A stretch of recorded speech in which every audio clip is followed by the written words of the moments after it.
எல்லாம் வல்ல மாதுமையம்பாள் தேவி சமேத கோணநாத பெருமானுடைய பாதார விந்தங்களை வணங்கி கொண்டு எல்லாம் வல்ல தட்சிண கைலாயம் என போற்றப்படும் மாதுமையம்பாள் தேவி சமேத கோணநாத பெருமானுடைய மகா சிவராத்திரி தினம் நடைபெற திருவருள் கூடியுள்ளது. ஆகவே முதலாம் சாமமாக 4:30 மணிக்கு எம்பெருமானுக்கு விசேஷ அபிஷேகமும் விசேஷ பூஜையும் நடைபெற்று, இரண்டாம் சாமமாக 8:30 மணிக்கு விசேஷ அபிஷேகத்துடன் விசேஷ பூஜைகள் நடைபெற்று, மூன்றாம் சாமமாக சிவராத்திரி என்றாலே லிங்கோட்பவருக்குத்தான் விசேஷமாக கருதப்படுகின்றது. ஆகவே மூன்றாம் சாமம் லிங்கோட்பவர் உற்சவமாகும். ஆகவே லிங்கோட்பவருக்கு சரியாக 10 மணிக்கு அபிஷேகம் பூஜைகளுடன் அபிஷேகங்கள் ஆரம்பமாகி விசேஷ பூஜை சரியாக 12 மணிக்கு நடைபெற திருவருள் கூடியுள்ளது.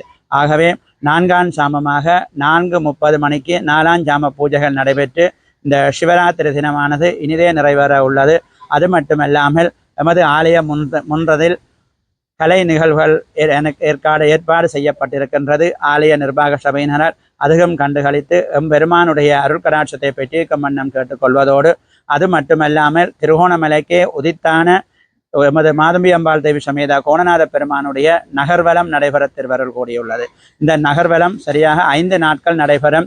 16ஆம் திகதி மாலை 5 மணி பூஜையுடன் எம்பெருமான் எழுந்தருளி உள்வீதி வலம் வந்து அடியவர்களுக்கு வெளிவீதி வலம் வந்து அப்படியே நகர்வலம் பெற திருவருள் கூடியுள்ளது. இந்த 5 நாட்களும் எம்பெருமான் நகர்வலம் வரும்போது வரும் வழியிடங்களில் பூர்ண கும்பங்கள் வைத்து மங்கள விளக்கேற்றி எம்பெருமானை வருக வருக என வரவேற்று எல்லாம் வல்ல கோணநாத பெருமானுடைய அருள் கடாட்சத்தை பெற்றிருக்கும் வண்ணம் கேட்டுக்கொள்கின்றோம். நன்றி.